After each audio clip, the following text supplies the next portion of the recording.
নমস্কার বন্ধুরা, SR kitchen ওয়ার্ল্ডে আপনাদের সকলকে স্বাগত।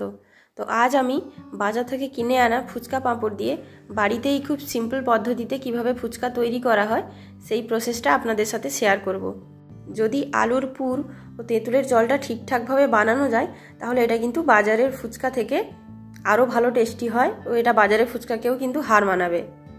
তো ভিডিওটা স্কিপ না করে আপনারা পুরোটা দেখতে থাকুন কিভাবে খুব সহজে এই ফুচকা পাঁপড় দিয়ে দোকানের মতো খুব টেস্টি ফুচকা বানানো যায়।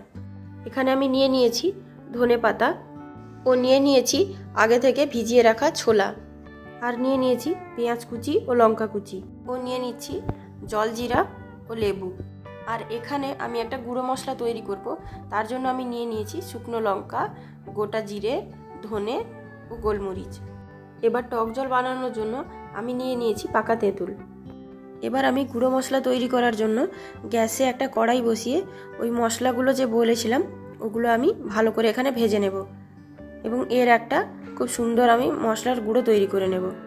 তো দেখুন আমার এখানে মশলার গুঁড়ো তৈরি হয়ে গেছে, এটা আমি পরে ব্যবহার করব। এবার আমি একটা বোলের মধ্যে সেদ্ধ আলু নিয়ে নিয়েছি, এটাকে ঠান্ডা হওয়ার জন্য কিছুক্ষণ রেখে দেব। এবার এটা ঠান্ডা হতে হতে আমি এখানে তেঁতুলের জলটা রেডি করে নিচ্ছি। দেখুন আমি এখানে কিভাবে তেঁতুলের জলটা রেডি করি। এখানে আমি নিয়ে নিচ্ছি পরিমাণ মতো জল। এবার আমি তেঁতুলের পাল্পটা ভালো করে জলের সাথে মিশিয়ে নেব।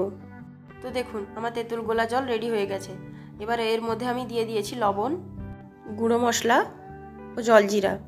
এবার সব কিছু ভালো করে আমি একসাথে মিশিয়ে নিচ্ছি। এবার আমার সব কিছু মেশানো হয়ে গেলে এর ওপর থেকে আমি ছড়িয়ে দিচ্ছি ধনেপাতা, দিয়ে দিচ্ছি লেবু। এবার আমি সব কিছু একসাথে আবারও ভালোভাবে মিশিয়ে নিচ্ছি। দেখুন আমার টক জলটা কিন্তু রেডি হয়ে গেছে। এবার আমি বানিয়ে নেব আলু মাখা। তো তার জন্য সেদ্ধ আলুগুলোকে ভালো করে আমি এখানে ম্যাশ করে নেব। এবার আমি এতে দিয়ে দিচ্ছি আগে থেকে ভিজিয়ে রাখা ছোলা, আর ওপর থেকে ছড়িয়ে দিচ্ছি ধনেপাতা।